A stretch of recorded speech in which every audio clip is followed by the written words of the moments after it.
part two. But yeah, 2018. I said, what the fuck? And my daddy girlfriend like, yeah, Key wanna know what's going on. The whole family know what's going on. Your daddy know what's going on too. She like, I don't even know how your daddy can sit right there knowing that his daughter and his grandson is in a fucked up situation and don't say nothing out of the obligation to protect his sister. And I said, you as his girlfriend is saying that lets me know that I was never wrong about calling him a bitch ass nigga. I've been calling my daddy a bitch ass nigga since I had my first psychosis in 2018. I've been told that nigga, you a bitch. I don't even know how my mama, we ain't gonna get on that. Anyways, he know what he is and what it is with me. But,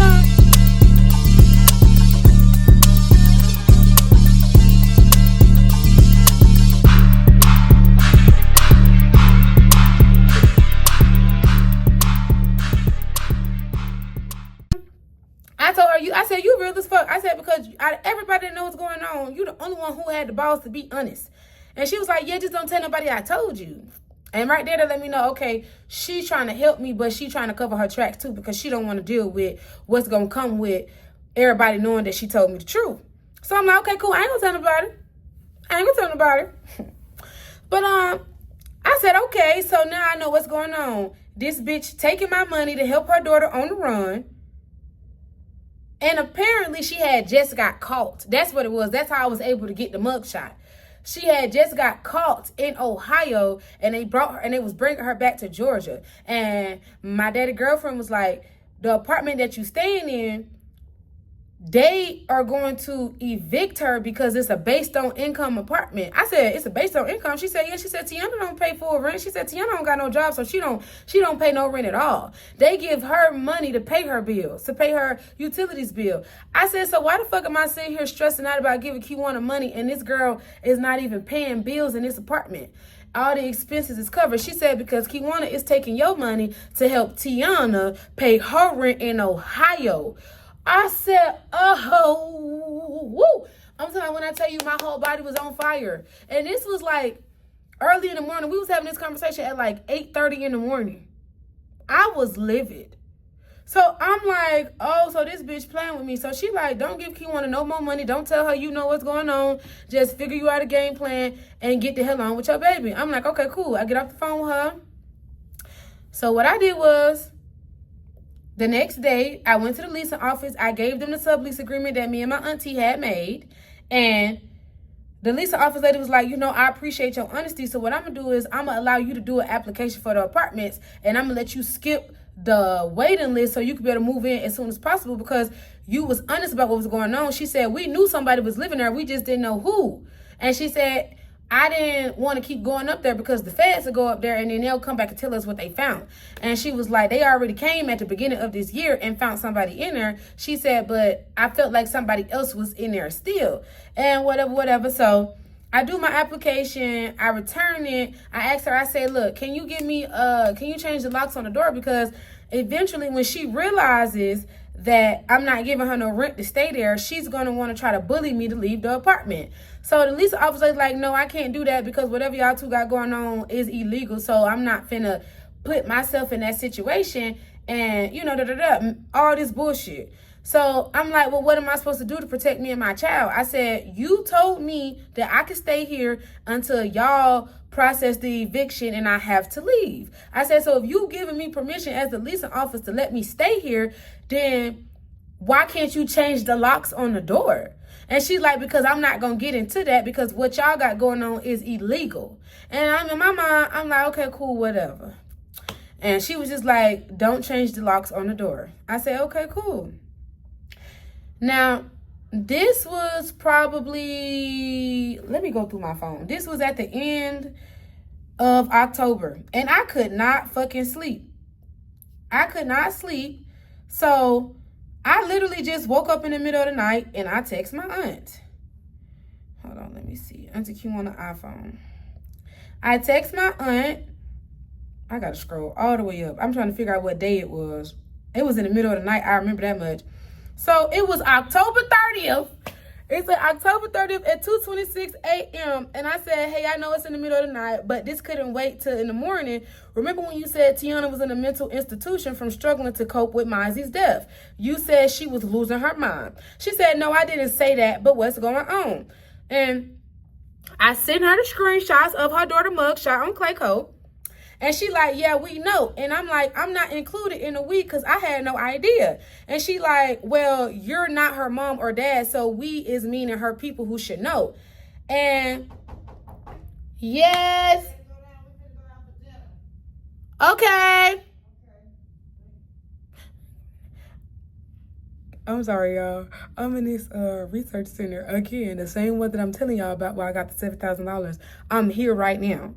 And yeah, I was like, I'm just catching up on YouTube and making story times. Because I really feel triggered being here again, knowing that last year when I got all this money from this program, I was swindled out of it. So I was just like, I just need to go ahead and tell my truth, tell my story. So that's why you hear them knocking on the door. And I'm probably not going to edit it out because, bitch, I ain't that great of an editor. But anyways, like I was saying.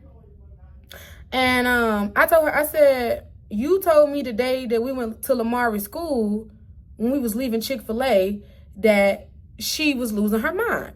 And she was like, I never said that she was in a mental institution at all. I told you she had been suffering from a deep depression. She had been mourning and still grieving. And I told her, I said, the last time you came to the apartment, you said you told the water people she was in a mental hospital. That's why she got behind on the bill, but they had already closed her account. You said you was going to get back to me on that, and you never did. And she was like, however, what does that have to do with the article? And she was like, all this shit, I'm not reading all that. So I told her, I said, if we doing a business ordeal and you tell me your daughter is in a mental institution instead of telling me she's on the run for murder to get me to make an agreement, that's called lying by omission. And because I have a contract with your signature as the power of attorney over her affairs, I can sue you. So yeah, it wasn't my business when I didn't live in her apartment. The lady, if you want to, you can. Okay, I'll bring it up. Thank you. So I'm like, so yeah, it wasn't my business when I didn't live in her apartment. The day you called me offering to let me rent the apartment because of her situation made it my business. So it's like, as soon as I basically nipped that shit in the bud and addressed it, she basically told me I don't have to tell you that my daughter is on the run for murder because you're not her mama or her daddy. But you felt comfortable enough to take my money to pay her rent to help her run from her charges. People be having the utmost audacity. So, and then she was like, don't send random questions to me, especially in the middle of the night. I'm sure by now you probably had already seen this article. And she was like, girl, please, you could easily leave. I only offered the apartment because you called me, not that I called you, basically wanting you to be in it. I have 2 other people that could have easily stayed in it. I gave it to you and stop trying to dictate shit where you don't know what's going on. Sue me, guess what? For what? You can easily get on and you won't have to worry about her business of what she has going on.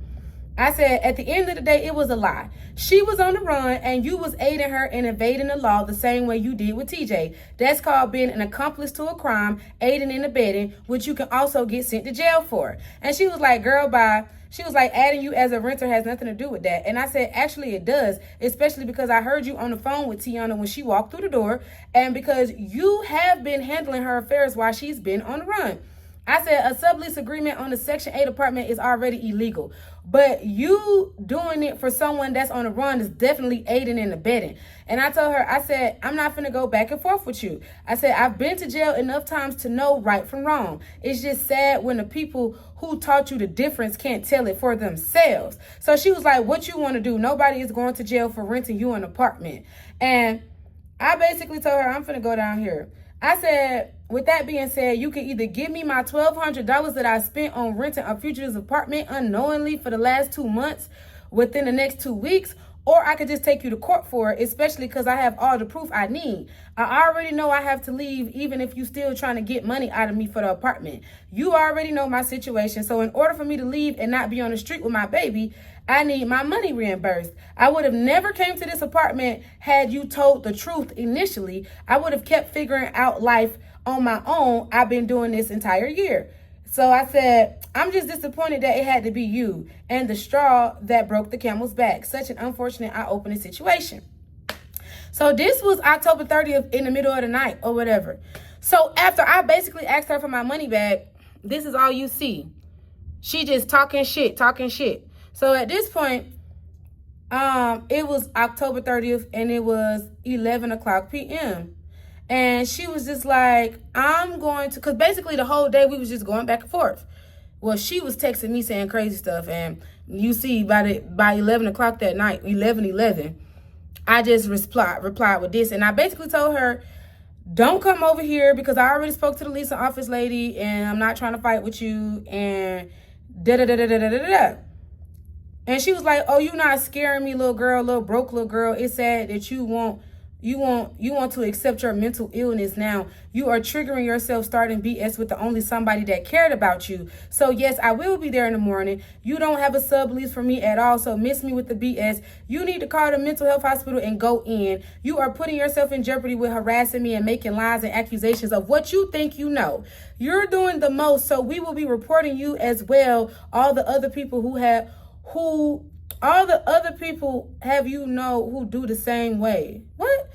You are ill and I don't have time. Just know at this point, no one owes you anything, no one but yourself. You need to check yourself into a mental facility since you're so mentally unstable. So maybe you need to call someone to get that poor baby you're abusing and neglecting because he is too active for you to handle. Then you make up things and try and paint this picture of me and mine because you are broke and can't pay where you want to stay. Just know this is it. No coming back from this at all. I don't care what mental health you have. I have mental health issues too, and I ain't doing people wrong, making lying videos and false accusations of my family members and those who have tried to help me. You will not recover with me on this one at all. I don't bother anyone or do wrong by people, so you will not call yourself threatening me at all. Goodbye. What she said? It's going to be a cold winter for you, honey. You don't rent an apartment for me or my child. You are in a room we help you with to get your son. Remember that. The same judge that gave him back, let me see, could we contact them back, being you're messy and think we are wanting to play these fake mental health games. Now, I never initially read this message when she sent it to me because my feelings was already broke. My spirit was already broke. I was already like just trying to process everything that was going on. But reading this now, I don't feel bad for telling this story. I don't feel bad at all. And when I upload this video, I'm going to make sure I put the screenshots in there. I'm going to make sure I put the video in there when we got into it in front of the police officers, all that. So yeah, let's finish this motherfucking story. I'm trying to, it's 40 minutes, Lord bless my heart. But I got to get y'all to understand what the hell happened. And I got to tell the whole story. So excuse the fuck out of me. But anyways, so this was October 31st. She talking about, oh, you need a, anyways. So what day was it that we ended up getting into it? I think it was like, what day was it? It was like,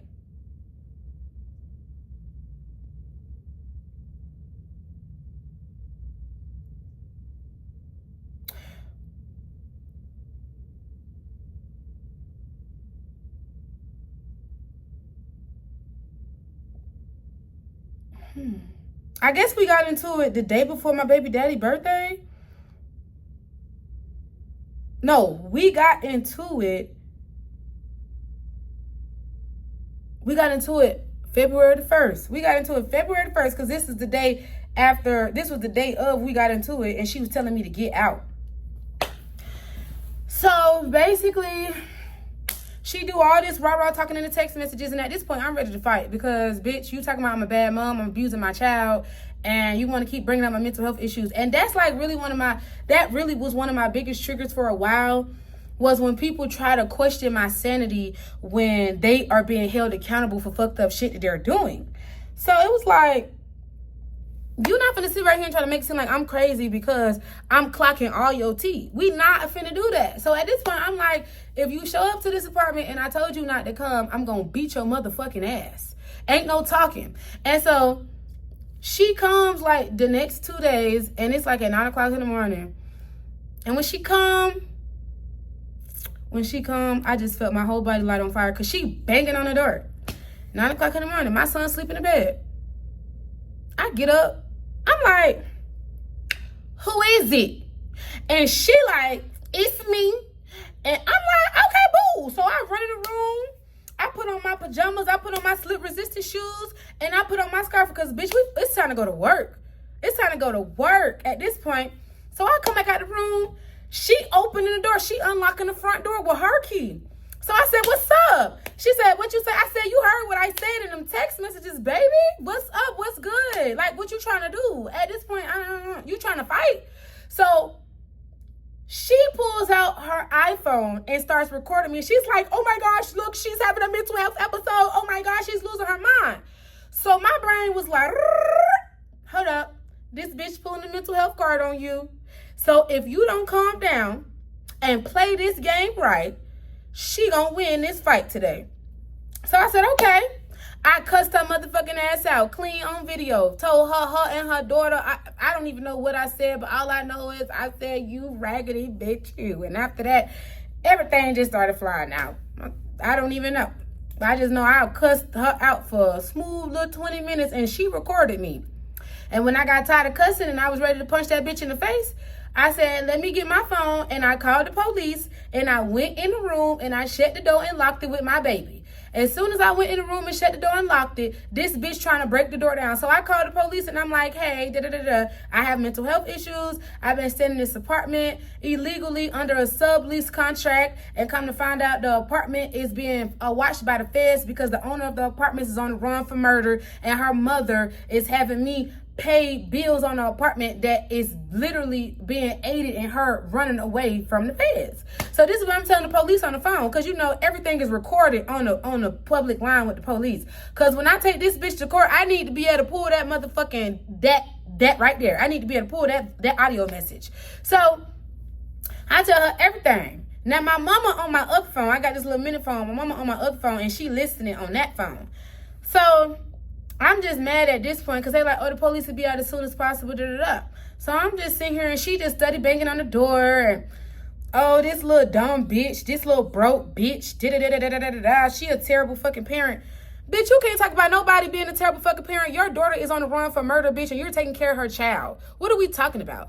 Bitch, your daughter baby died because she want to sit up and suck dick and run the streets, and her old friend want to fucking suck and leave the baby in the room and the child done choked on her spit. You could never talk about my parenting, bitch, even if I do got mental health issues, because, bitch, I stayed in the house for a whole year with my baby. Fuck is we talking about? I didn't go nowhere, ho, except outside for walks into the gym, bitch. Your daughter ready to hop on a new dick, and she just had the baby 6 weeks ago, ho, and that's why the baby dead now, bitch. Fuck is we talking about? Lord, I hope YouTube don't. I'm sorry. I just got mad, because hoes be trying to play with me. Don't play with me, ho. But anyways, I feel like I should stop.